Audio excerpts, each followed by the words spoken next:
Nani ananipigia mlango? Unanipishaje mlango bana? Unanipishaje mlango ni kama wewe ndio unanipia rent? Sio hivyo ndugu.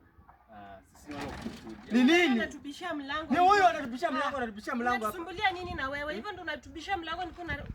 Tusitulie huko ndani. Naomba tumsikie. Mimi ninatoka kwa wale wa kushuhudia Mungu. Hata kama wanashuhudia Mungu, utakuja kubishia hivyo watu. Nikuje kuhubiri neno kidogo. Unajua neno la Mungu. Ukitaka kuhubiri kwani unatuforce, unatulazimisha yenyewe unatunokia mlango wetu na nguvu. Neno la Mungu ni kama chakula cha kila siku, chakula cha kiroho. Na usipokuwa na neno la Mungu, hata maisha yako yatakuwa ya shida tu. Yatakuwa matatizo tu. Utateseka. Sasa utakuja hivyo kama unikuteseka, unakuja unabishia hata mtu amelala. Wewe hujui tumekuwa na stress gani? Tumekuwa na shift usiku saa hii na masaa ya kupumzika. Nini tunafanya ama nini tunasolve? Unashinda hapo naomba tu. Unatugongea mlango hivyo. Punguze mori kidogo. Unajua neno la Mungu linahitaji ushirikiano.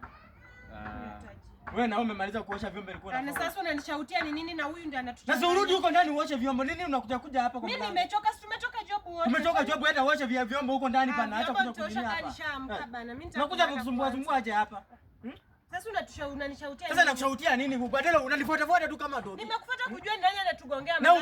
Na ukipigwa upate ni mwizi anataka kunini? Mwanaume ndiye anafaa aende achungulie ni nini inaendelea. Sikiza, angenipiga kwa sababu uko hapa. Si ungenitetea? Hawezi nipiga. Enda osha vyombo bana, tulia huko na wewe. Acha kunishautia. Vitu za ujinga na vitu za mdomo ndio unafuatanga. Ilikuwa ni lazima unishautie. Kwani ilikuwa unishautia? Rudi ndani. Kuja tuende.